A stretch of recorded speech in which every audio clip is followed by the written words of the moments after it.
Hello, hello, hello. Welcome to Untimely Meditations.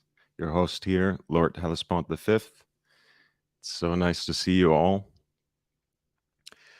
We're gonna warm up a little bit today, maybe for an hour, for an hour and a half, and try to get out of that mindset that numbs your senses and dulls your mind, which is the usual dish you're served on a lot of these other YouTube channels. And, when someone asks us for our recommendations, since I'm sure a lot of you are the watch guy in your own circle of friends, in your own community, we have prepackaged, ready-made answers. And of course, one aspect of that lazy thinking is even expressed in my own title, right? The Big Four. We have that memorized, we have that internalized, that ultimately there's the so-called Holy Trinity, right? Patek Philippe, Vacheron Constantin, Audemars Piguet, and then there's Rolex. But obviously, both in its history and in the present, there's so much in the horological world that offers a variety of options at any genre of watch you can imagine, and at any possible price point as well. So I wanted to talk with you today and maybe also pick your mind as well about some of the more unusual suspects, right? What are our favorite watchmakers outside of Switzerland? It can be, at least in the first instance, it can be a predictable answer in and of itself. We can venture out to Germany, we can venture out to Japan, perhaps, or perhaps go to places in this world that we don't really know much about, especially from a horological standpoint. So I will start by welcoming some of the people in the chat. Mr. Skydweller. Hey, man, you pulled up your chair. You're ready again, ready to go. It's nice to see you. What is your favorite watchmaker outside of Switzerland, or at least outside of the so-called Big Four, Mr. Skydweller?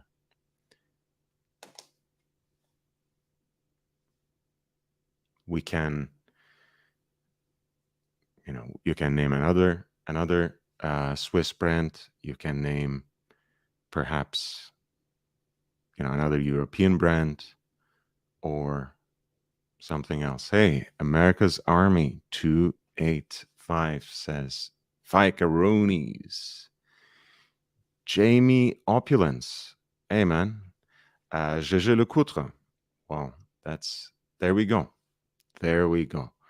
In Gégé Lecoutre, of course, we have a brand that has its own heritage, that has its own provenance, but in a way that is still very much intimately intertwined with especially the so-called Big Four, right? After all, there's a reason as to why JLC, as to why Gégé Lecoutre is called the watchmaker's watchmaker, right? Because they have provided generations of movements to Audemars Piguet, to Vacheron Constantin, to Patek Philippe, to Cartier, especially when they needed an extra thin caliber that was also robust and reliable, right? For example, the 2121 that powered generations of Audemars Piguet Royal Oaks. Right, that's a great example of it. Of course, many Cartier tanks with a mechanical movement inside them are also powered by movements designed and in many cases manufactured, in fact, by Gégé Lecoutre, if not also assembled. Interesting. Mr. Sky Dweller is in that mood today. He says, F that globe. Aha, shirts coming soon. Interesting. You're merchandising, Sky Dweller. You know that's always a bad sign, apparently. Right? When a YouTube channel focuses on merchandise, on shirts, on cups, and on other gimmicks, you know that there is something missing, some essential substance. As you can see, our cups have no branding, completely transparent, in real hipster fashion. You need that black coffee. Well, I would have mentioned Jésus Lecoutre myself, but for better or worse, Jamie took that from me. Let's take a look at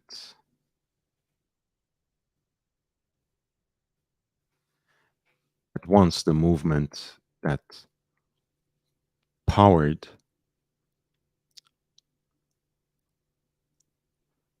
the generations of Audemars Piguet Royal Oaks, and then maybe look at some interesting examples of reversos from history. This is AP 2121. It's a slim self-winding movement, measures itself barely more than 3 millimeters in thickness, originally created by Jésus Lecoutre and used by Audemars Piguet, Vacheron Constantin, and Patek Philippe, um, especially in their, of course, sports chic range.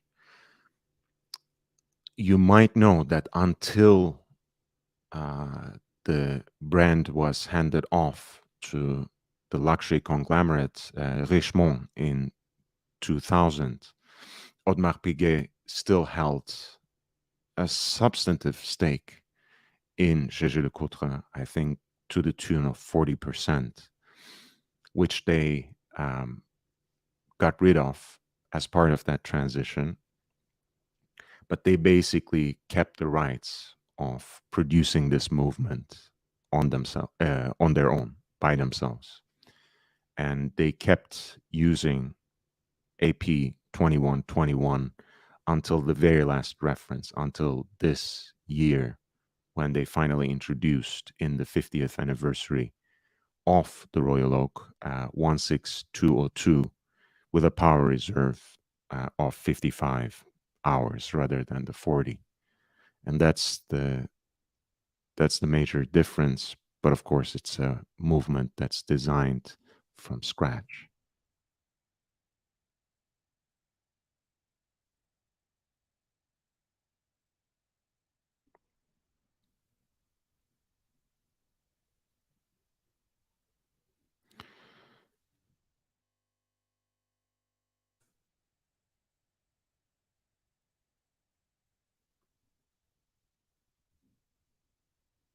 It's really fascinating to take a look at some of the examples from that period, seeing how they're simply branded reverso or reverso rather than anything else. And it almost prefigures this notion that reverso is a brand within the brand, that it even has its own identity. It's not only the icon of the brand Jésus Lecoutre, it's also, it's not only the flagship um, that they have on which they flex their horological muscles, but it is actually, it's almost its own thing, right? With as many variations, um, different dimensions, proportions, even different designs, right? There's the Transport and Squadra, which were efforts in manipulating the case shape to create more contemporary, sportier reverso over time. it never seemed to catch on, but those designs themselves, both the Grand Sport and the Squadra, really have their own fans. Uh, in fact, I'm once every so often I'm cornered by them because, as it is, of course, I attract a lot of reverso fans, being one myself, and some of them really do like these models. And just my personal taste, I'm not a huge fan, but that doesn't mean that we don't offer something new, something different, and as it usually does, something that is a value proposition, right? Again, you might jump up at this price since it would be more expensive than many um, other reversos that are considered more classical and more appropriate.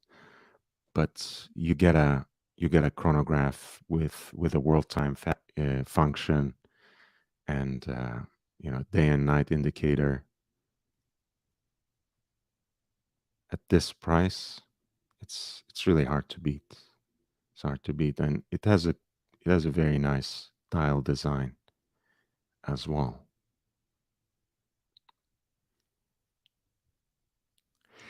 L&DL. I got into watches in the late 90s, so IWC has a fond place in my heart. IWC was more venerated back then. I think IWC still has an important place in the horological world. I would, at least it's near and dear to my heart, even if I might not own anything by them. To me, the whole venture that Günther Blümlein took um, under the auspices of Les Manufactures Horlogères in reorganizing and revitalizing IWC, which is a brand with a very good and time honored pedigree. In later, again reorganizing in the same way Jaeger-LeCoultre and um, reviving, right, helping it rise from its ashes in the case of A. Lange und Söhne. And as you know, in terms of not only the philosophy that guides them, which was the so-called democratization of complications, in which both IWC and Jaeger-LeCoultre aspired to offer functional and very complicated watches in stainless steel that the average person could afford and wear and use in their daily life. There's also the case that they shared a lot of the technical innovations, the movements, in the way that, for example, the perpetual calendar mechanism that could be manipulated with just one pusher, and that was invented by Kurt Klaus, which was the head watchmaker uh, at IWC, was later used by JLC, and I think JLC still uses an iteration of that technology, that particular perpetual calendar module. And then you have in Lange, in the first generation of their movements, the gear chains that are used by that were made by Jaeger-LeCoultre. And of course, the very first generation of revitalized Lange and their watchmakers actually went to Schaffhausen, to the IWC headquarters for their basic training. Uncle Janga, man, it's so nice to see you. It's lovely to have you on board. And guys, just so you know, the link is there. So you can always click and join me on the StreamYard and on the panel. It's always more fun for me and more engaging and more dynamic to have an interlocutor on board. DP says if Gégé Lecoutre is considered what the watchmaker's watchmaker and provided movements to Trinity brands, why do you think they don't respect they don't get the respect they deserve? I hear many people talk negative about the brand. Honestly, DP, I wish I met some of those people. I think the problem with Gégé Lecoutre in current time is that it doesn't really inspire such strong feelings for good or bad, positively or negatively, right? Those who know that Gégé Lecoutre, at least in its history, was involved in some of the best and most important creations of the Swiss watch industry. But they don't care enough about the contemporary offerings of the brand. People who don't know, again, don't know Gégé Lecoutre as a brand either. And in many ways, perhaps they suffer from the same general public perception that Audemars Piguet suffers from, right? When you say Audemars Piguet, when you think of Audemars Piguet, you think of that octagon, right? You think of the Royal Oak. It's very much a one watch brand. So as lazy as it is, as unthinking as it is, as predictable as it is, when people have a vague knowledge of what Gégé Lecoutre is, isn't it that brand that makes rectangular watches, right? So it's kind of it's still a rumor. It's still one of the worst kept secrets. It's still a great brand for us collectors because they offer a lot of value for being relatively unknown, relatively underappreciated. Um, but they are not. They don't have the brand name, right? And I don't know um, how to explain that. They don't have the same sort of mythology that drives and lifts up brands like Rolex, right? Uh, that involvement, that even the littlest part that they played in certain historical events, even in the sponsorship of certain celebrities and athletes and even fictional characters. JLC is trying to play catch up now, and I don't know if they will ever get there. Mr. Skydweller says, "Are you really done with the Archie Luxury live stream?" With all due respect, Skydweller, that was something we addressed um, yesterday, so I don't want to waste time with it. Love you, but that's it for now. Rolex says, "I feel like that watch is trying to do more than it's meant to do." I think this was a reference to the Reverso Squadra, the world time chronograph. A little bit, and that's the other thing, perhaps, right? You know, since 1990s, that case shape in all its iterations has been used to dump a bunch of things into it, right? And in many ways, it is impressive, right? When you see a chiming watch, for example, when you see a minute repeater in the reverso case, it's impressive. It's impressive to examine it. It's impressive to listen to it, even if it was in this huge, loud crowd where I could barely hear. It's fascinating. When you see a perpetual calendar, um, when you see a version of the reverso that has a tourbillon, that has not only the two faces of the watch, but also the inside of the carrier having some sort of movement. it's impressive. But like you said, maybe it's overkill, right? Maybe, and this is a good idea, Rolex.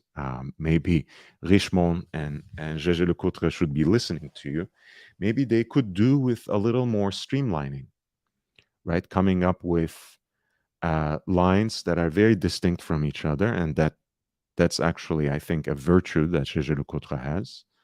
Um, Master Control, Master Ultra Thin, Polaris, Reverso, they're all very different watches from each other, even when they have similar complications. So maybe since they have proven their technical prowess, their watchmaking pedigree again since the 90s, maybe now they can leave the Reverso alone and come up with a more streamlined, simplified line of the classically proportioned rectangular cases of different sizes with ultra thin movements and make it a very elegant dress watch in steel or in precious metal. That's a great idea, actually. Jimmy reminds everyone to upvote. Thank you. Thank you for being here, Jimmy. Love you. Peeping Time says, not sure about the low profile pushers, but it matches the design well. I'm not a fan of chronographs other than the Speedmaster. Peeping Time, I think we more or less agree. I do like the more classical manual winds, two register type of dress chronographs, perhaps. But when it comes to sporty chronographs, I also lean towards the Speedmaster pretty heavily, and just the classic version of it, the Moonwatch. Hey, Alex. I don't know if I will see you this evening, but I do hope that we'll see each other. He says, I love my IWC Pilot. I will keep it for this summer at least. Alex has a very nice collection, but he also likes moving from one watch to another. BC, hey, so nice to see you. Um, DP, oh no, no man, it's Hans Nietzentos says, are we up to Epicurus? We are at Polaris, JLC, Reverso. Um, Opulence says, if you know, you know, that's what makes JLC so great. DP, your message was perfectly clear and articulate. No worries. Jamie Opulence, good to see you here. I agree. It's very nice to see fellow wet shaver. Nice to have you here. I agree about your take on JLC, and I saw some other takes too. I'm a fan of JLC. You too, Jimmy. My eye is on adding a JLC duometer at some point. Oh, that's nice. Because Jamie was telling me that he's done with JLC since he has that beautiful duo face. He has an Atmos clock as well. So that's a great two-piece Gégé Lecoultre collection, actually. But, hey, if you want to add more, I would be the first one to encourage you to do that. Gégé Lecoultre is a great brand to, quote unquote, invest in if you're building a collection that has a horological orientation where you want certain functions. You want an Atmos clock. There's nothing like it. You want a reverso. There are a lot of rectangular watches, but there's nothing like a reverso, where maybe you get the geophysic, their version of the world timer. It's unique. Alan DL says, Jimmy, agreed IWC is great. My Mark 16 is still my favorite watch compared to my small collection, which includes two Rolexes. The IWC is by far the most accurate too. BC, hey man, welcome back. Timber Tramp says, do you want them to get there, right? Do you want JLC to become hyped? I'd rather have the provenance without the hype. I agree.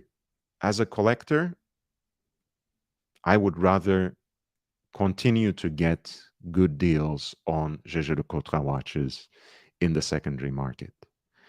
As a fan of the brand, I I would like them to get a little more recognition, right? Because so far, we mostly see from these luxury conglomerate acquisitions of brands, we mostly see the negative sides, how they start withering away, how they start straying away from their brand identity, how they start taking a particular place or being confined to a particular place in the brand hierarchy, like Tissot, Longines, Omega, so on and so forth.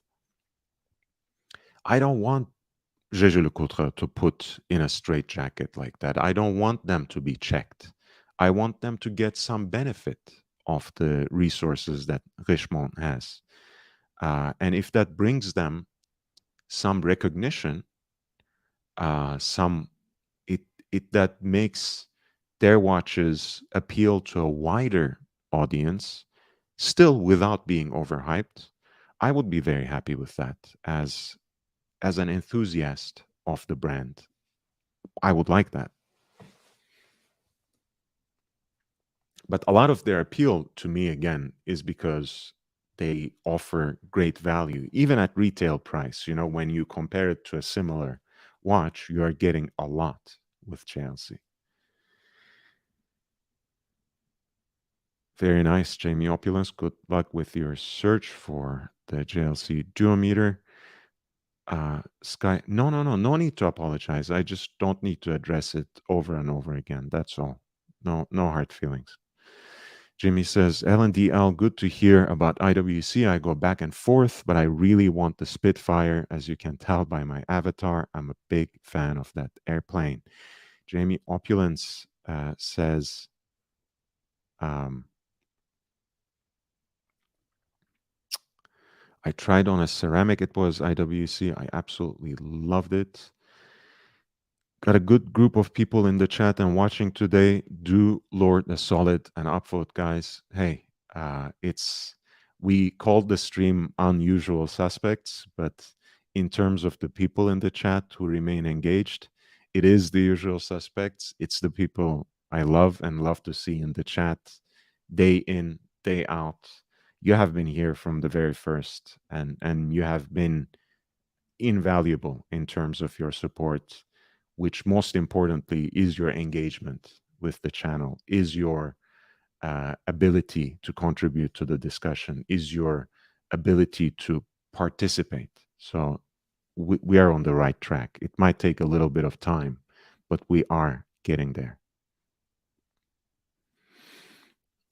DP must do a visit to Switzerland. I think it's possible to go visit. Yes, you can. I think they're back open now. We're talking about Le Sentier, of course, the manufacturer and the museum. DP says that will be an amazing experience. Good choice. Good luck in acquiring it. Alan DL says for Jimmy's yearning for the Spitfire.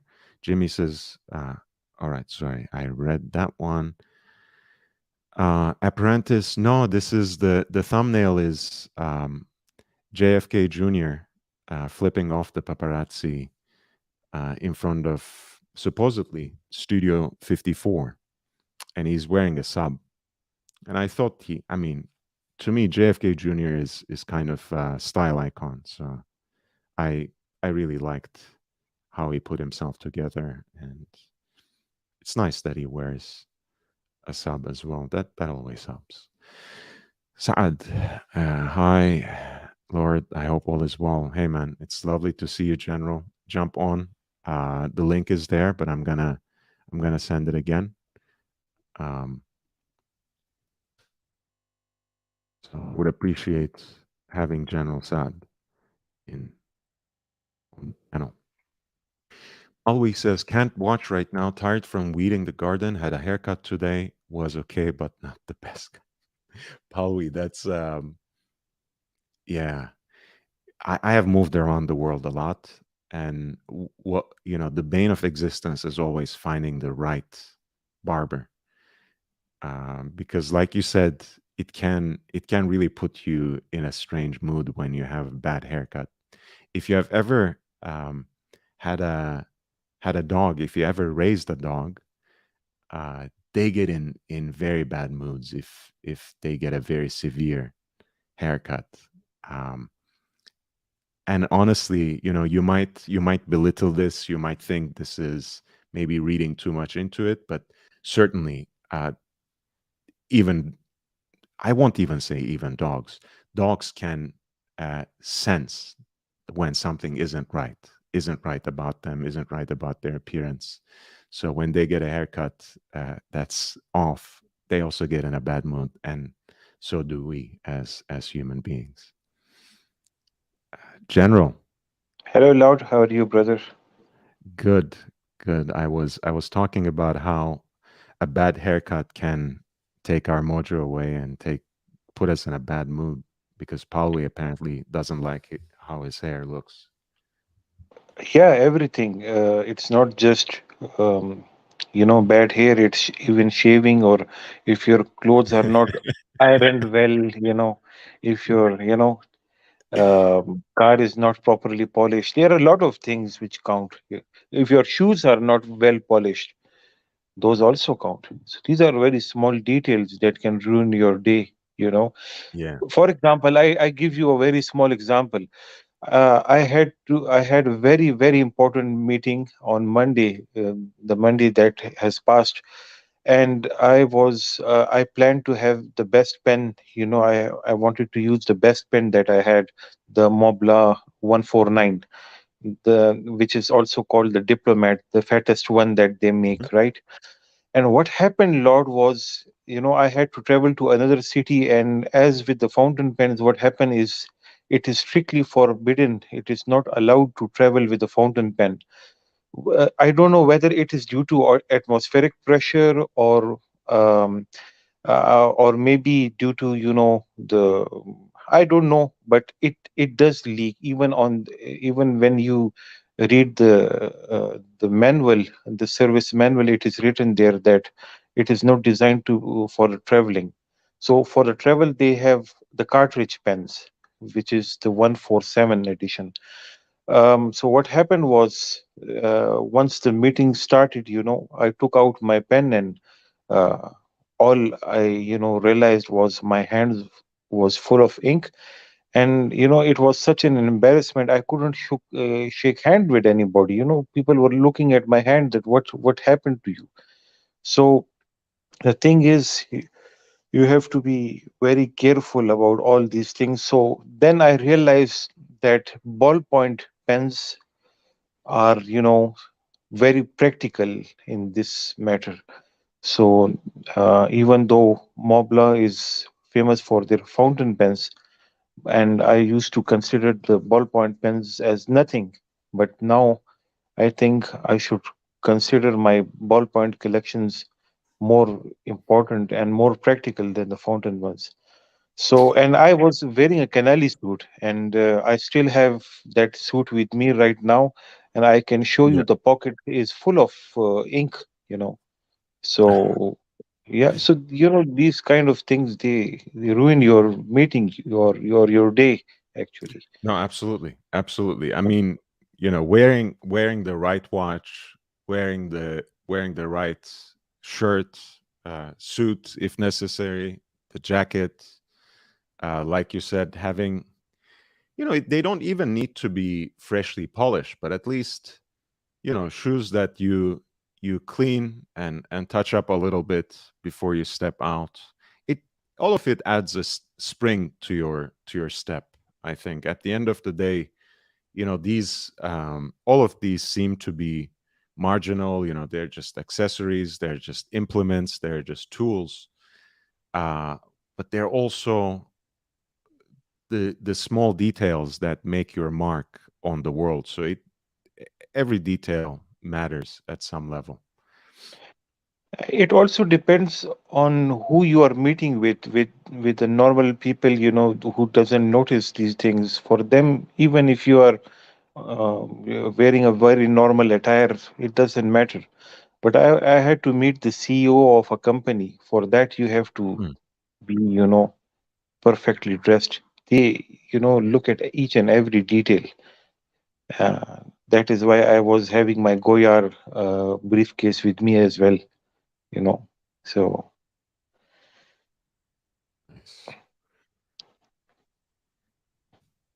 Let's and look. I kind of I like will these look at. small details. All right. Please do look at the chats. That's very important here.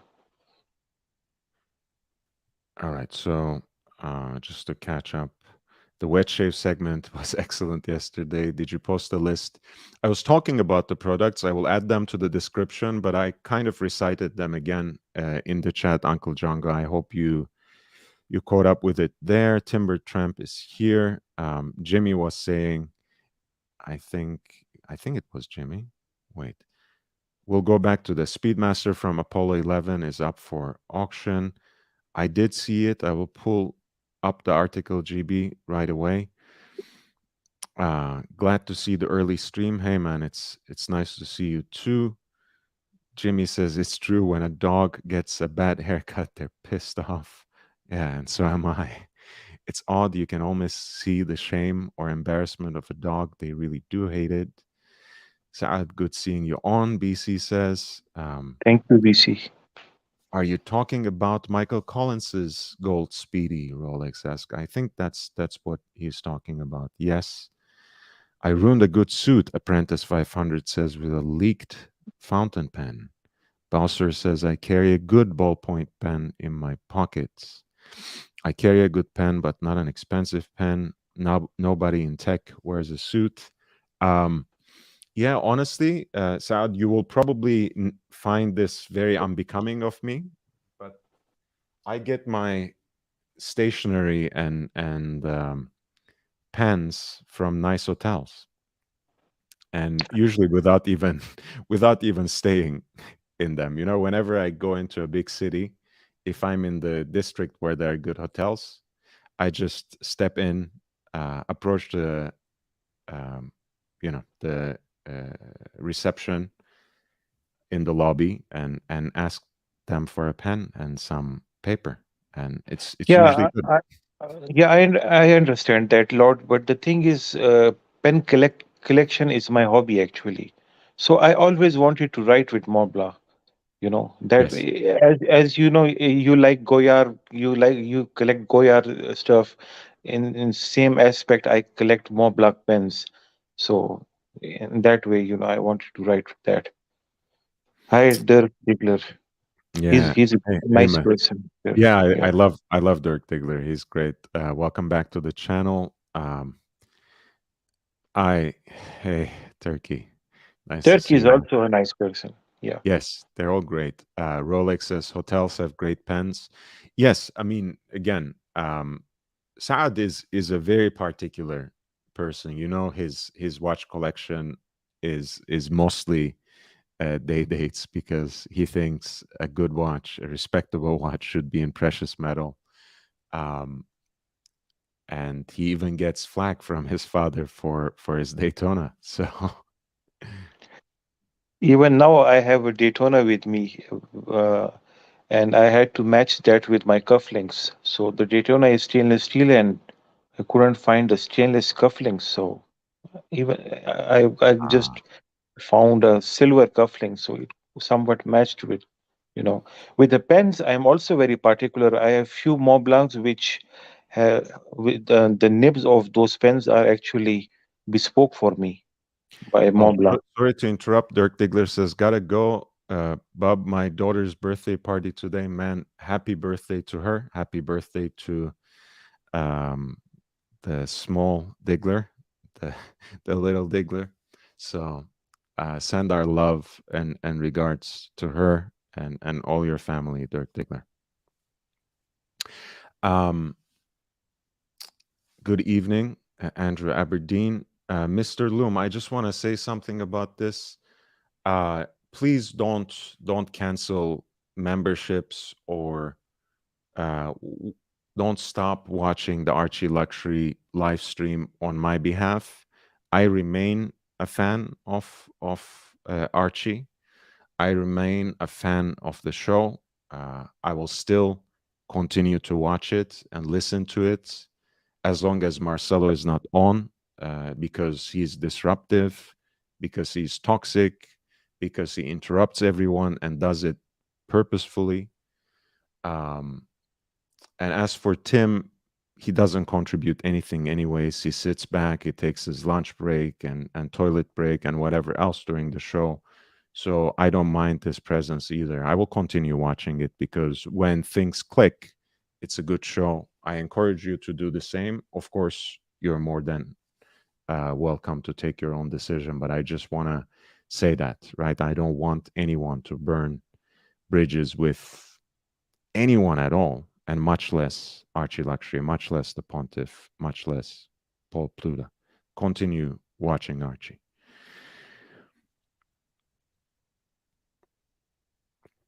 Great to see Saad on, Uncle Jonga says, with his Daytona. Oh, the other day I saw very nice cufflinks by IWC in stainless steel that resemble their crowns. Do you ever see these? I haven't seen the cufflinks that I have are made by the companies they who specialize in cufflinks. Of course. But I had Rolex cufflinks that I gifted to somebody. I used to have Rolex cufflinks. Yeah. That I really love, actually. What I really love, actually, are these, like, from the first half of the 20th century, usually the double-sided, like regimental Yes. cufflink that you can Yeah. sometimes find in like antique shops, usually A made in lot the they UK, used of to. course. They also used to make cufflinks which had chain. You remember the chain ones? They had center. These are called the barbells, basically. Yeah, I have many uh, cufflinks like that. Let me see if I can get one Sure. very quickly. Yeah. Uncle Jonga, your watch is a beautiful watch. I have the successor model to this. The one you have is a, I believe, 16520 Zenith movement. I have the 116520. And the 116520, for uh, some odd reason, is not a valuable watch, whereas the 16520 that you have, and also the 116500 with the ceramic bezel, they both have raised considerably high in value.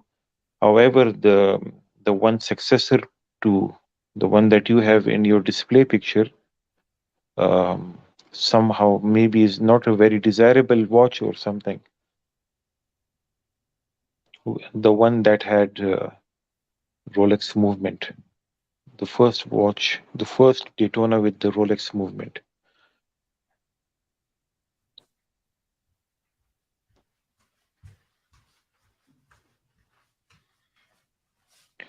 But I think I, pers- I think it will change with time. I was listening, Saad. I think the reason that the 5-digit Daytona is very valuable at this point in time, and it will still be valuable for some time to come, is because Zenith will never produce, pardon me, movements for a Rolex chronograph ever again. I mean, never say never, but that was a period in history, 88 to 2000. So anything Rolex that has some historical significance, that has something unique about it, that's limited production, it jumps up in value. And that's the last generation. Well, those are the only automatic Daytonas that don't have a Rolex in-house movement. You get what I mean? yes, exactly. Yeah. Before this, they had the manual winding. The four-digit was the manual winding. Yeah. So I have these. Oh yeah, the chain ones. This is what I was talking about. Oh, wait a second. I have these, which have like a These little are also crest. the regimental. Yeah, these are Yeah, regimental style. All. The Benson, and there is a brand called Benson and Clegg. If you see it on the internet, they specialize in regimental wear. and I have these as well, which are kind of Lit- equestrian inspired, like stirrups that that go right in and pop out I see. in this way. And they're a little heavier. But again, Silver made what? the first one was pink gold, but nine Oh, very carat, and okay. then Very expensive. this one is two tone basically. So it's mostly gold and then steel. Um, Full gold cufflinks sometimes, like anything higher than 9 carats, I think ends up being really weighty. Yeah. And I don't like doing a workout when I'm well dressed. So I sweat too much already. Jimmy says, had no idea IWC made cufflinks. Those look great. Yeah, yes. If you're a fan of IWC, those are actually very tasteful. In stainless steel, they're not outrageously expensive. They're not prohibitively expensive. They're like what, 225 or something in steel. Okay, 160 in pounds, in British pounds. So um not too bad at all. Peeping Time says, I don't need cufflinks. I wear luxury shirts that have buttons. Hey, ours are unfortunately missing buttons, so we have to find something to Yeah. link the cuffs together. Um, for 99% of the people, Pilot gel pens are considered luxurious. Hey, look, I mean, I use those. I don't even know what brand they are, but I think they're big. I use those pencils, the yellow pencils uh, that you can extend from the tip. That's what I do most of my writing on, honestly. So it depends really what you are into. For me, a pen is not a luxury; it's a tool. But then again, for others, a watch is a tool, and for me, it is a Yeah. luxury that I indulge in and that I collect. So I completely understand people who are in the same way passionate about uh, cufflinks, passionate about fountain pens, because it is just another mentality that I can only learn from, and or that I can at least admire from far as a fellow collector. Jamie Opulence says Parker. Um, He also has a very nice collection of Mobla Jamie opulence. Yeah. yeah, Jamie has altogether a great collection of watches, and he's a very tasteful man. Alan Gildo says Parker 51 guy here with a Parker jotter kicker. Parker 51 used to be and still till this day is the flagship model of Parker pens. Mhm. Yeah. Jamie Opulent says, "See, we have the same mentality coming in every realm of collecting. Basically, he says a one and done fountain pen is sufficient. This is what people sometimes say about certain watches. One and done. So, Saad, if I may ask your opinion about this, do you have, whether you have in your collection or not, do you have a brand that you admire that's outside of the big four? Not Rolex, not Patek, not Vacheron, not Audemars Piguet. To be honest, I would say if not these, then there would be GLC. Okay. GLC. Yeah, that would be the fifth brand that because I have tried one and I kind of liked it. I tried the Master Control or something like that. I don't exactly know the model, but I think it was nice. But I personally like two brands, the Rolex and Patek Philippe, and Audemars Mhm. Piguet also. Audemars Piguet also. These three brands I love. But the serviceability and Pardon me. Rolex has too many plus points. It has too many edge over other brands. Was it something like this sound? Just Oh, simple. no, sorry. No, sorry. It was the reverso. Sorry, the reverso. Sorry. Okay. Uh, yeah. But reverso, but dual time. I mean, what is what, GMT? What they call it? I'm not too much sure about that. They used to have a GMT, but nowadays they have like a dual face um for the dual time function, like one time zone on one face and another on the Yeah, other. the one I saw had once when you had to reverse it, you could see the movement on the other side. Okay, so I know what you mean then. You do mean the GMT. On GMT, they call it. It's like Yeah, um something like this. Yeah, it was a little bit bigger on the bigger side. Yeah, something like I this. think. Yeah, exactly. Yeah, it was like this. Yes. Day and night indicator. Yeah, but it didn't had the date. Yeah, it was less complicated. However, Okay, the design was similar. I see.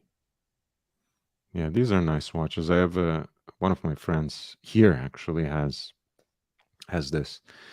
Um, Fries with Mayo says most beautiful watch seen today at Geneva flagship stores. Jaeger LeCoultre Master Ultra Thin Moon Blue. So let's see that.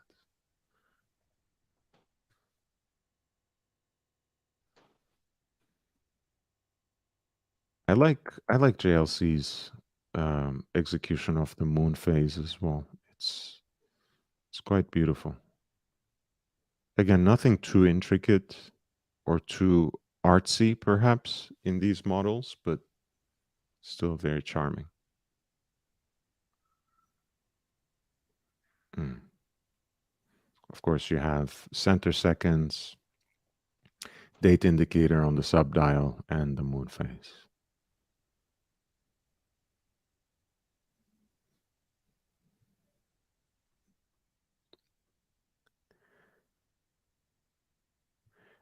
We were gonna look at the Collins Apollo 11 Gold Speedmaster on Oh, auction. that is a very beautiful watch. Mm. That is a rare special edition.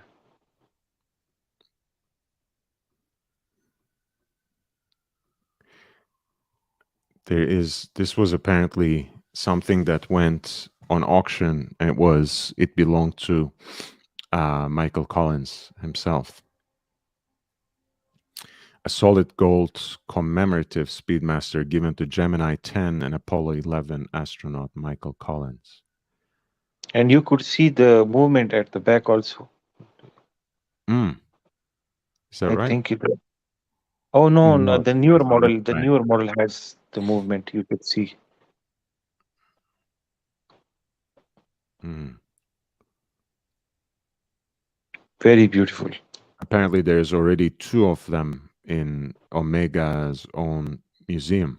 So yeah, this will probably fetch a pretty penny in auction for sure, to mark man's conquest of space with time, through time, on time.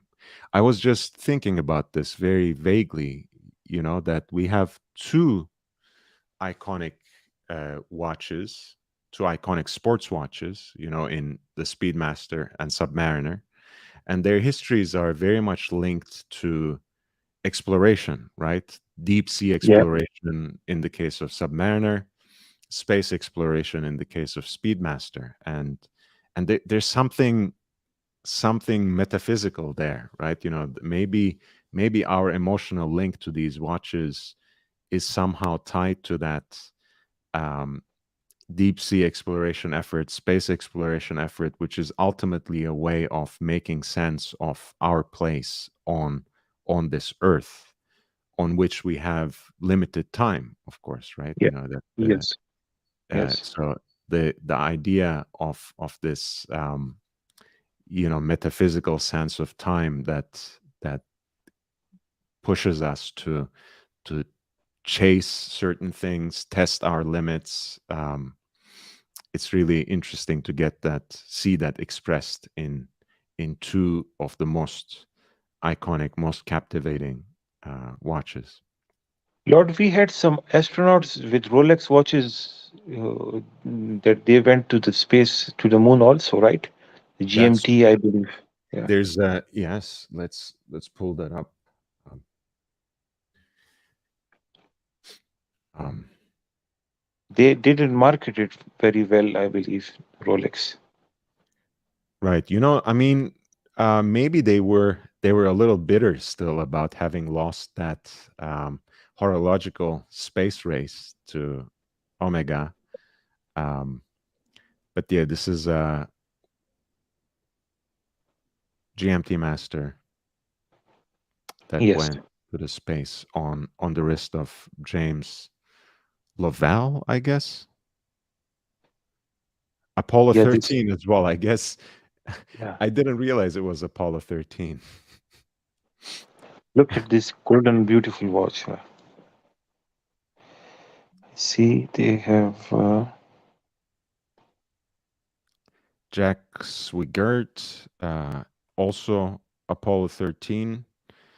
He had a Rolex GMT Master Pepsi in his official NASA portrait. However, he's wearing a gold one, like a root beer, full gold on Jubilee, because it says 16758 with a mocha bezel and Jubilee bracelet. So it's not this one actually, but the brown dial, and it looks like it.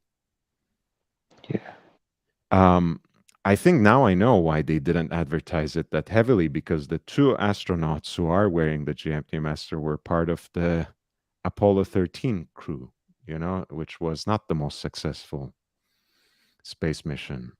I see. Let's just say Hmm. quite a disastrous one, actually.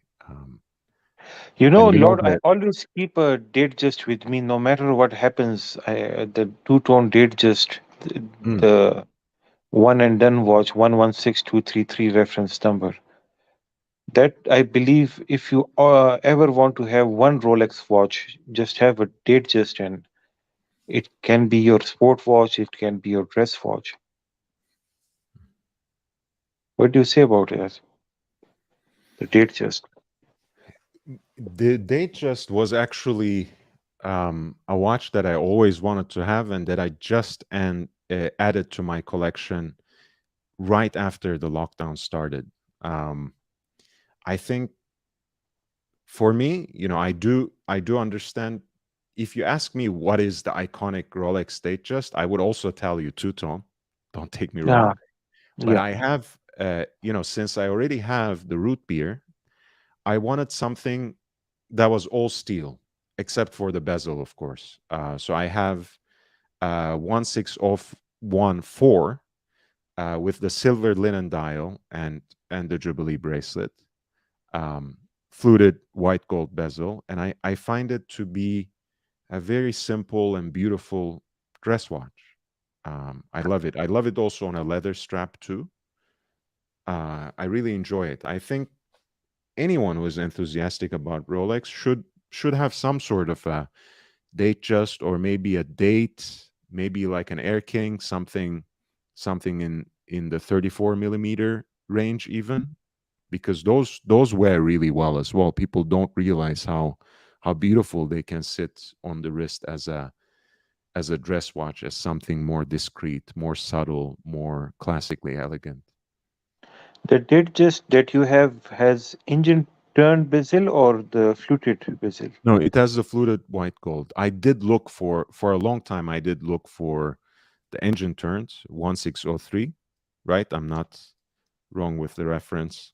Um, I just couldn't find one in good condition. I wanted to actually get the engine turned. By the way, we have some new people joining us. Fries with mayo was here, peeping time. Wait, who am I missing? Yes, my friend Dan is here, my Macedonian brother. Welcome back. Just home from dinner. Hello, hello, hello. So nice to see you. Um, Jamie says, I'm into Marks and Spencer. Fries with mayo, so much value for money at 10K. If I'm looking at the right one, you are, Jamie. We just pulled it up. But hey, as we said in the beginning of the show, you get JLC in the secondary market. Mr. Skydweller says, Jamie Opulence, are you into Tom Ford suits? And he Oh, sent very a nice. Mark Tom Sims. Ford, beautiful suit. Yes. I mean, Tom Ford can be very overpriced because at that price range, you know this, You you know, can you go can for the bespoke ones. Yeah. right, you can find yourself a nice tailor again according to your budget and according to your location. There are so many options, but you can go even into one of the established Savile Row houses at that price range. So Yeah. um, You have several row suits, right, Lord? I have two sports jackets. I don't actually wear a lot of full suits. Honestly, I like combining sports jackets with trousers, even khakis sometimes.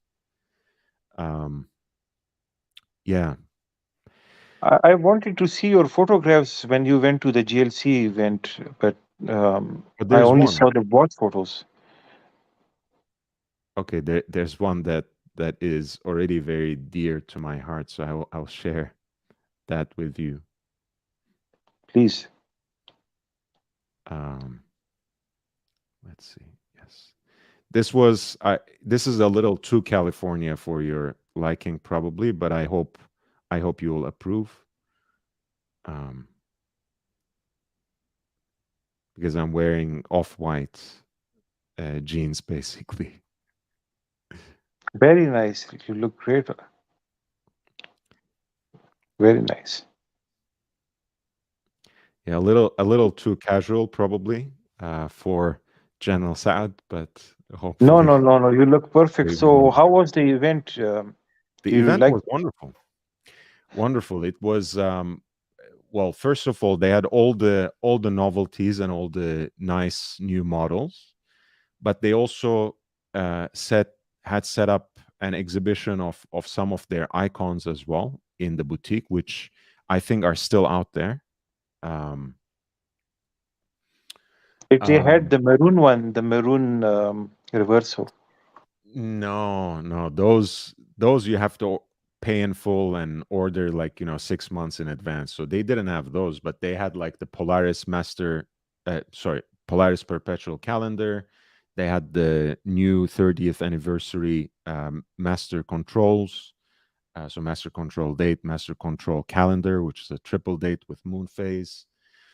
Um, they had the new Polaris with the green dial. Pardon me. So they had a bunch of new models, not the reverso tribute models, for two reasons. I think one, they were not the focus. They had so many new things that had just come out. I think they wanted to direct attention to them, but also because I think they themselves are in pretty short supply. The last time I saw the green one, which looked amazing, by the way, in person, much better than it looks in pictures. It was just there for a couple of weeks. And the next time I went to look at it again, it had already gone. This was a few months ago. It had already gone to the New York store to be exhibited there. So um, I don't know. PJ says, as usual, great content. Uh, Jamie Opulence, yes, she was wearing the Rendezvous Dazzling Star is their specific name for that model apparently, and I have a short on my YouTube channel where she demonstrates that function. Um, let me see. Yeah, I will just. Oops. I'll just share it there.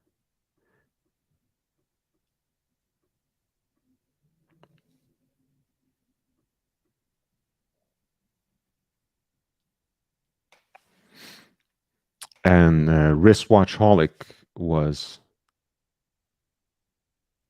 You see how it went there? Yeah, it's a beautiful watch, and I know she always wears a version of this rendezvous watches. But yeah, this was even more impressive.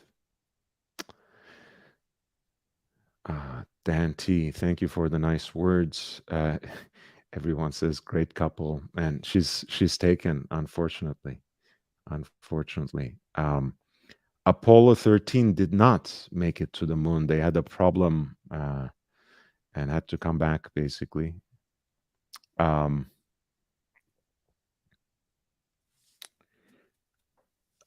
so there was no moon landing. They made it to the space, but yeah, there's a whole movie about it. No, like if I'm not mistaken, Tom Hanks was playing one of the astronauts. Jimmy says they did not make it to the moon, but a miracle that they made it back. Great movie with Tom Hanks. Exactly. Yes. It's sometimes sad, guys. In this case, my knowledge of the historical event is mostly supplied by the movie, so I do feel embarrassed about this. But hey, Apollo 13. Pipping Time says Daytona reference 116598 SACO is a one and Saco is done. a very expensive uh, model, the all Mm. yellow gold, full of diamonds. Ah, is that what it is? Oh, okay. This is I'm sure they have a nickname for this. What is it called? S- This?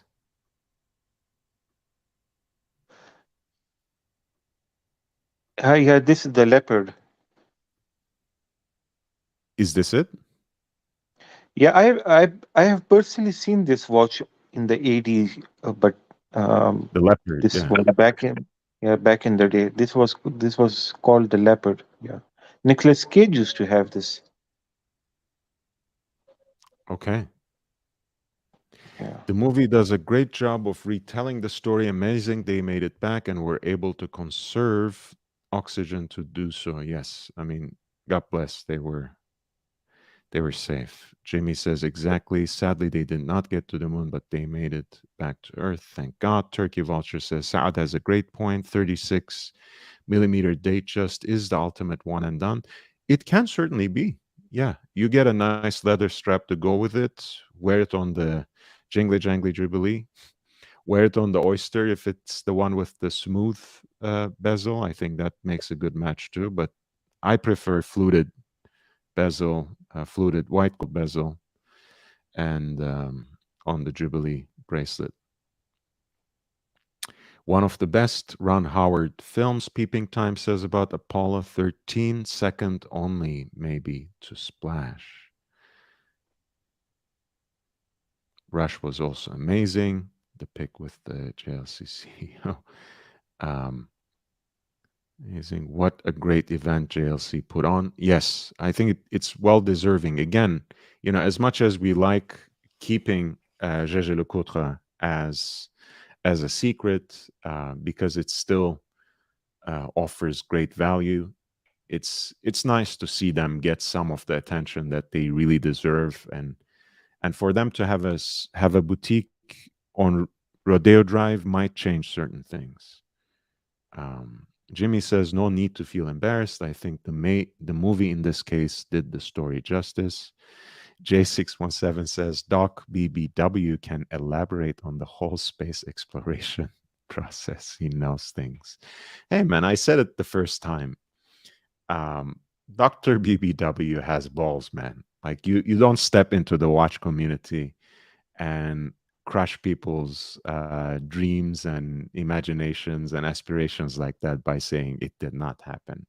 That takes a lot of courage, um, because you know how much people are invested in space exploration and especially in the story of the Moonwatch. Um, like one day, I remember I said, I don't get as excited about space exploration as much as I get excited about the ocean and deep sea exploration, etc. And people were already attacking me from the chat saying like, you don't understand how important. And it's fine. It's It's fine. But it really inspires very strong feelings. That's what I'm trying to say ultimately. By And the way, Jimmy says, Dog BBW, yeah, sorry. say it again. No, no, no. Dog Go BBW ahead. has amazing collection of four-digit Daytonas. Have you seen them? Amazing. Yes. Yeah. Only a couple. Only a couple, unfortunately. It was supposed to come on and show more because I think he was in the process of acquiring one more. And he was waiting until then, and then for a while he disappeared. So I don't know what happened there. Um, guys, quick notes. I'll go for another 20 minutes, but in the meantime, if you have been enjoying the show, if you have been learning from the content, hit that like button. If you haven't subscribed yet, do subscribe. And in the meantime, if you can spread the word and share the link on other platforms and help me get to 1,000 subscribers, I would very much appreciate that. Uh, in either case, if you want to encourage me until I get monetized, until I actually reach 1,000 subscribers, you know how. All the information is in the ticker. So um, I would be more than grateful. In either case, your support and presence here is invaluable to me. We have a special guest,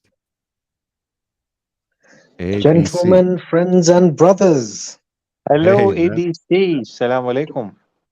Welcome, salam, Salam alaikum. shalom. Shalom alaikum. Alaikum ABC, shalom. you know what I wanted to say last time I was cut off. I'm always torn when I see you on the panel because I enjoy some of the characters so much. That that I miss speaking to you the way you are because you are just great company. Very very good to observe. You're way Very too nice kind. I mean, have on the panel, but I miss the characters sometimes. So I'm always torn. When you come in as ABC, it's a pleasure. When you jump in as someone else, sometimes it's even better. So, you're a true gentleman. Both of you are class gentlemen, pure class, that's as what I'm talking someone about. once said. I don't think this is a conversation I can contribute much to. I'm not really hot on day dates. I admire them from a distance. As you may or may not know, I don't really wear gold, but yeah, I admire them. I think they're beautiful ornaments. What about this? This is how I started the conversation in the beginning. Do you have any brands that you would recommend people that is like not one of the usual suspects? I had said Big Four, but I guess we can include Omega and Gégé Lecoultre by now too. So any Mm, brand that you feel very passionate about that's not one of the usual suspects. it depends where you are and what you want. If you want a chronograph, I'd say Zenith. Mm, That's an iconic 369 chronograph movement, and it was a pioneer in as an automatic chronograph. Diver, if you want a discount diver, the Breitling Super Ocean Heritage is not a bad option. And if you want to go take a little bit of a step up, the Omega Seamaster. So it depends on where you are. A Tudor, I don't know. I used to like Tudor, but then I think they ride on the reputation of their bigger brother, and mhm. they they take the easy way out by just having these thick movements, which means thicker cases, which means taller watches. Yeah. ABC, what do you think about Cartier? Cartier. I like the Santos, Mm, and I was looking at. I think I walked past Goldsmiths, and I saw a whole load of Santos pieces, and I like that. I like the jumbo one and the even the 40 mil one. I would like it with a date and just the white dial. I think this blue dial with the silver hands, it looks nice, but I like the classic look for that. I think the I Cartier Santos is a fantastic piece. I Recommend love it for anyone. I love showing Breitling because one of the angles that people take, since they love spinning lies about me, is that I'm trying to get a free Breitling from bondage. Apparently, that's what's going on in Oh God, WhatsApp circles. some people Um, they have too much time on their hands. but yeah, I remember ABC. You were talking about getting a Breitling Super Ocean yourself in recent time. No, am I mistaken? No, you're not. And He got it. I did get one. Yeah, You I did. got the ETA black dial one, the one that Archie used to have.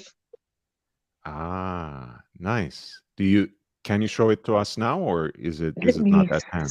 see where it is. Is it here? Let me have a look. I don't know how I'm going to show this. I don't know how do I switch cameras. I'll have to turn the camera on and see if I can do something with it. Let me Mm. see. Okay, let me turn the camera on. That's me. Can I Oh, turn it hey. around, or do I have to show it up to the camera? Oh, Yeah, let me see. the lighting's Nice. probably going to be pretty, Hey, pretty. wear it in Pretty. good health, man. That Hold on, looks if I do great. I have to cover my face with my hand, and then it. We can see it, ABC. It's perfect. Yeah, Yeah. good. Very good. I love that mesh bracelet, man. It just It's fits so the air comfortable. that one so well. And I used to look at it, and I thought, you know what? It's too much high polish everywhere. There's no brushed surface anywhere on the dial except for maybe the underside of the bracelet. But the anti-reflective coating on the crystal does such a good Mhm. job that it doesn't dazzle my eyes, and that's one of the main pet peeves I have with many watches, particularly a lot of the Daytonas. I think they're just so hard to read. White metal hands on a white dial, kind of silver hands on a white dial. Who thought of that? At least put darkened hands. At least put gunmetal hands that Mhm. are brushed and don't shimmer. So that's why I don't like many Daytonas. Actually, I like the so-called Paul Newman ones with the like a black hand on a light colored dial, sub dials. Mm. Yeah, so there are a few legible combinations of the Daytona that I would actually entertain, but I'll probably never get to see one of those, let alone buy one. But Yeah, I JLC, I like the Polaris ranges that you're kind of exposing us to, especially that perpetual calendar. yeah, So that's cool. a very special watch, isn't it? Yeah, I like that. I really like that. Yeah, let's bring it up very quickly.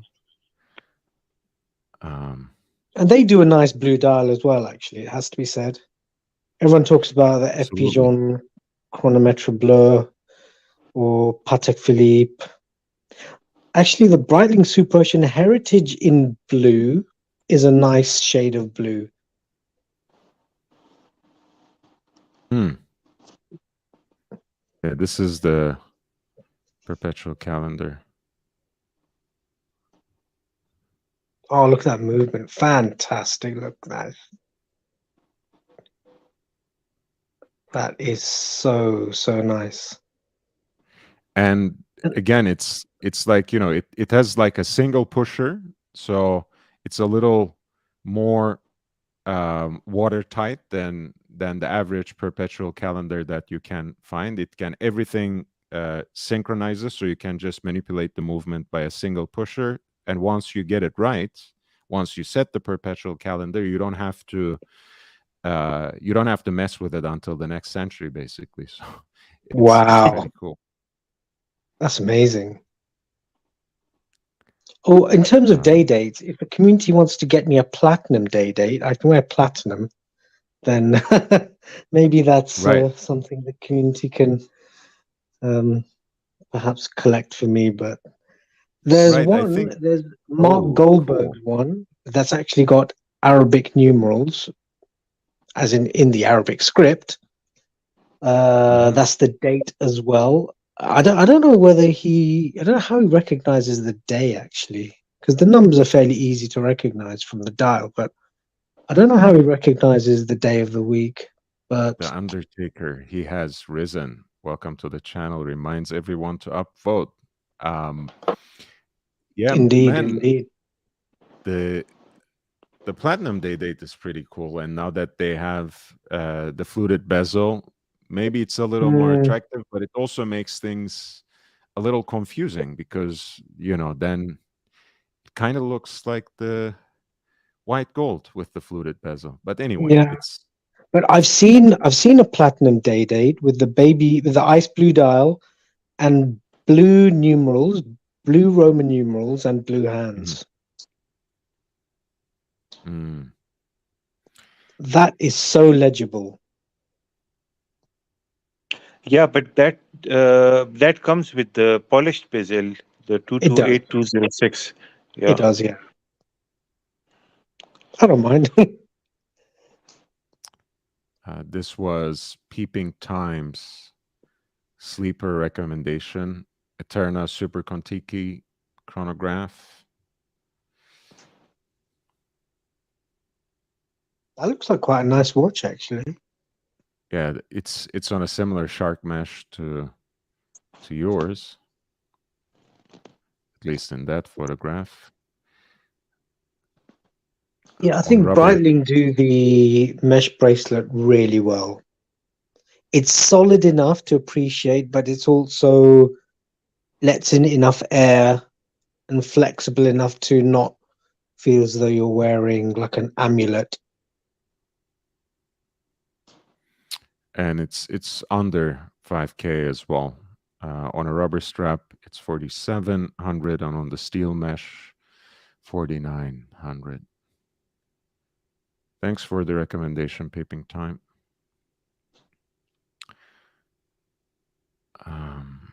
I want to see if I'm missing anyone in the chat who came in and I didn't welcome. I don't want to do that. Jeff is here. Hey, Jeff Lane, how are you doing? Nice to see you, man. Big Meech, Big welcome. Make Meech. room for the sheep. Make room for the sheep. Bah. Jay says, ABC, if you watch the Watchbox interview with James Dowling, he confirmed and Rolex verified that there were a few steel day dates out there in the oyster quartz case shape. Hidden gems. Interesting that. Yeah, they had day dates in the normal Oyster Perpetual case also. But Hmm. those What were do the you think? prototypes. Well, yeah, what do you think of the Tudor date day? The 7017, I think, is the jumbo one. That looks quite nice. Let me bring it up. I think it's 7017. But I'm not sure whether it's a double quickset, single quickset, or no quickset at all. Oh, Scott, do yeah, you that have all three types of date and day change styles? ABC, my all watches are double quick sets. I mean, all of them are fast setting watches, Okay. the fastest ones. Yeah. I was looking at how to do the single quickset ones and then the non quickset ones. It's pretty involving, Yeah, yeah, complicated. especially the non-quick sets. The four digits, avoid them at all costs. Well, it's quite cute. It's quite neat that you get the day right, and then you go from 9 to 12, then 12 back to 9, and then Yes, so on and so yes, forth. yes. So it will take you an hour to set that watch. Yeah, for sure. Yeah, this one. What do you think of this?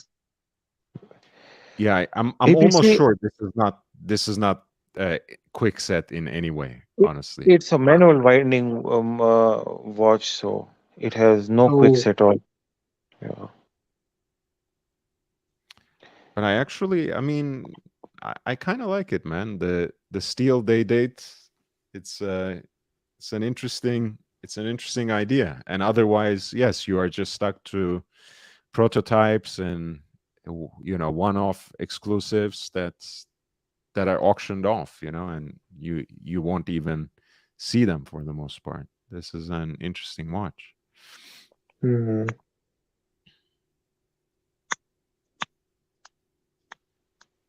And it looks cool on a leather strap, honestly. Yeah. I don't know. I'm very, very um well, one of the reasons that I like the Datejust, it's because it's like a very classically elegant, simple, non-ostentatious dress watch in steel. So Lord, to me, this what do this you is think this about appeals. sorry, what do you think What's up? about the reference 118138? They're also very dressy type watches. Say that Is again. that another type of day date? Yeah, 118 Hmm. 138. Says what years is this? These It's were With it's like a created, double quick set, digits. right? Double quick set. yeah, these double quick sets, yeah. You But you have one might of like these? them also. No, I never had them, but those are very limited production models. You Mm. cannot see it on the screen, however. I did Something. not put it on the screen yet because Okay, I okay. didn't find it. Let me. I was just gonna. I was just gonna show a brand that I was looking at that I like a lot of things about, but also I'm a little undecided about other things. But we'll get back to that. So this is 118138. In this case, I it mean, has you a like very strap cool. watches, so this you can have, you know, something like this also. Yeah, That it's green is beautiful, beautiful. You right? can have in many colors, different colors. They made it in different colors. Yeah, but how Saad, have can you you ever go seen a wrong with? lapis day date? Yes, yes, yes. Lapis radiated. Have you ever had one? Owned one? No, no. Hmm. I remember you talking about this a rare red dial one, the Octopussy. Yeah, a friend had that. Uh, at that time, on the internet, nobody knew about those watches, those reference numbers. It's just now, just 5 years back, that people started knowing about those ultra rare Rolex watches. Hmm. Before that, there was absolutely no knowledge on the special editions, or you could say made to order watches on roll. Yeah. Until this Okay. date, you will always find a watch which for many will be considered as a fake watch, but when you take it to Rolex, they can check it in their archives and they will tell you that it is for a specific client, because Mm. Lord knows this very well that back in the day you could personally tell Rolex that I want this bracelet on this watch, right? You could have a president bracelet on a GMT master, so they could do In that for you. Right, that's what I was gonna Ah. say. There are a lot of Rolex gold sports watches from Latin America, for example, where they have um, presidential bracelets on GMT Masters, on Submariners. Um, it looks odd, but it happened. And when you see a watch like that, even in pictures, you can immediately recognize that it's not one of the um, because there are people who basically take it to jewelers and try to make them fit a president bracelet on a Rolex professional watch, that needs like machining and modification of the bracelet, right? And when it comes from Rolex, it usually comes with the appropriate end links as well. So um, they're not in great numbers, but they do exist. Mm. Lord, you don't have time on this stream. Otherwise, I would have shown you a post that I posted on Rolex forum.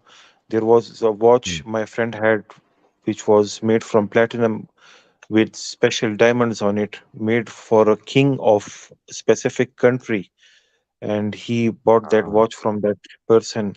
And I posted photo of that watch on Rolex forums, and 90% of the people told me that this is a fake watch.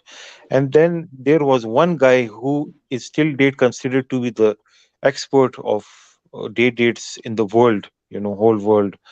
And he then came up with the reference and showed his catalog and everything with proof. He came there that this is an original watch, and you know it was made for a specific market and this and that. So the problem with internet is people come with conclusions very early. If they mm. haven't seen anything, they tell you that it is a fake thing. Very true. Yeah. George Varghese, welcome back to the channel. He says, this may sound weird, but the Hublot Integral Titanium 42 looks nice to me. Hublot. Hey, Okay, man. well, George, that's your opinion, and we will die for your right to have it. George has a very nice um, watch collection. So if he wants to have an oddball that's completely guided by his taste, he doesn't have Mm, to yeah. dwell on our opinion, honestly. And hey, I kind of like the contrast of the titanium and ceramic, I guess, but can't say much beyond that.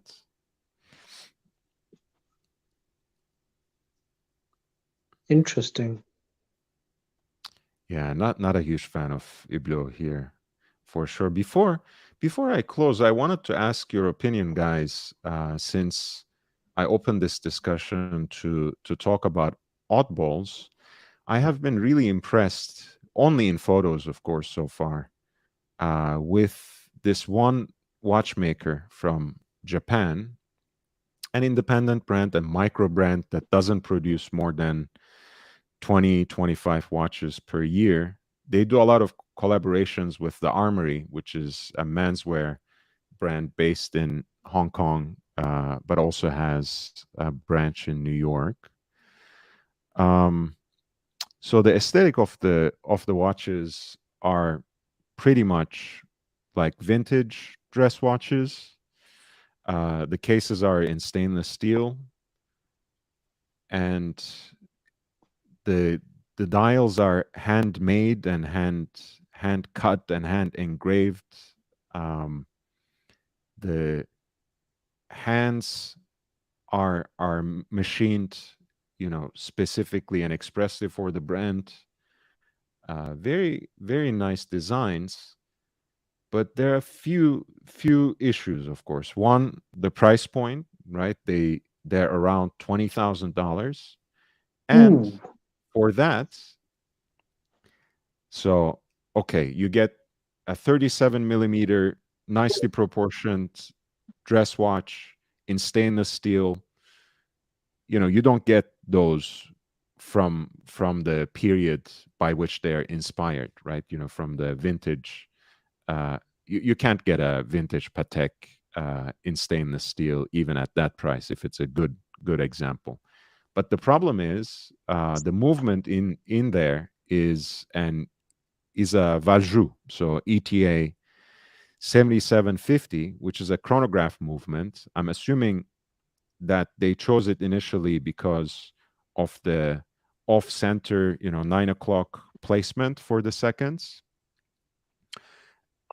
Apparently, they heavily modify it and convert it to manual wound,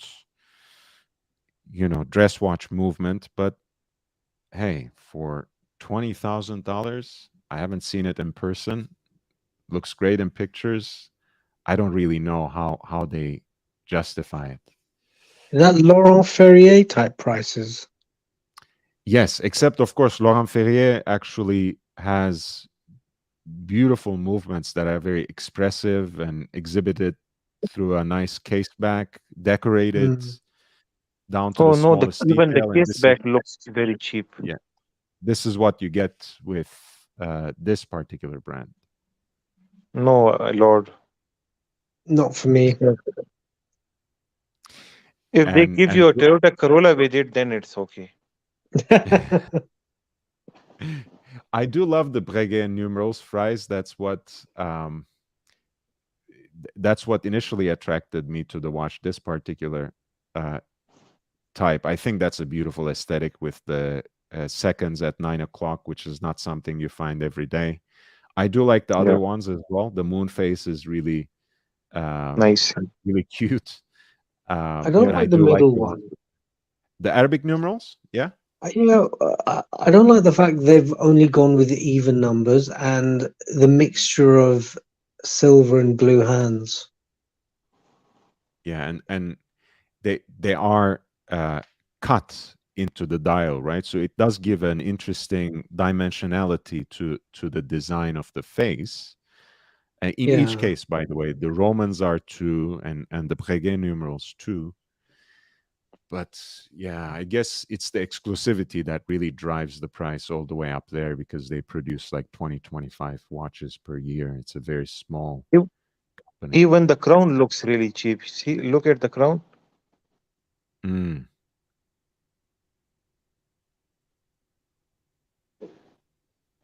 I mean, it will be very difficult to, Part. you know, s- uh, compel anybody to buy this. Yes, I mean, unless it's a pure hype. Lawn Snake says, "Great show, gentlemen. Thank you for the intelligent, classy, and stimulating conversation. Thank you, Lone Snake, for being here. Upvote and subscribe." The Day Date 36 says we're a great hit on the audience, as always. Sad. On straps, they're cool, but Rolex went really cheap on the buckle. The old Daytonas on leather used to, what does it say? Used to Used come to with a come with real buckle. With a real no, buckle. no. J617. The newer day dates came with the real buckle also. The old ones had the garbage.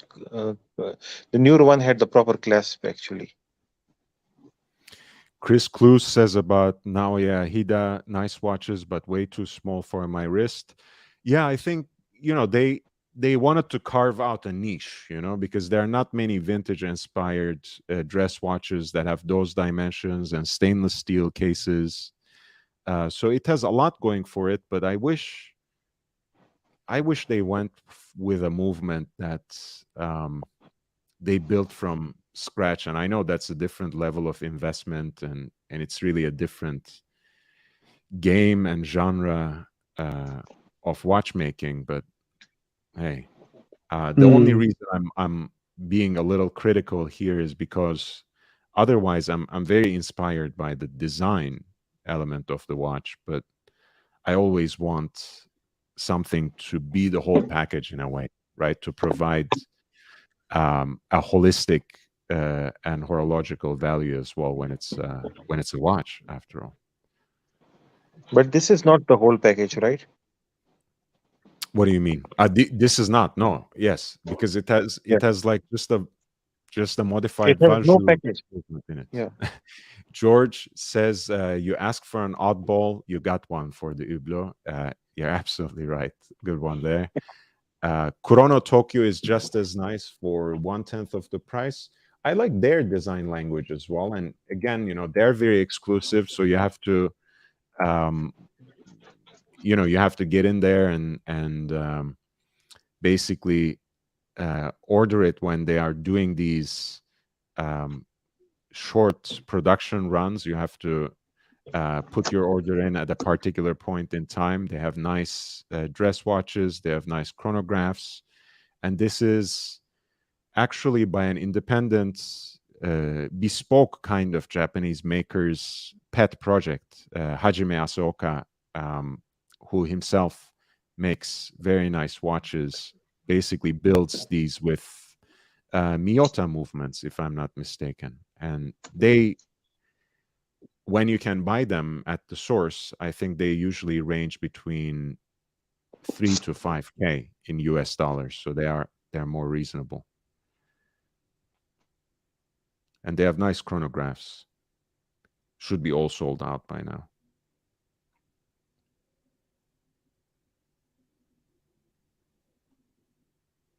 This the white one is very cool, I think. Aesthetically, at least. And it used to be, yeah, it used to be 3,700. So for people who pre-ordered it in late February, the shipment must have begun already. So I hope people have started receiving them.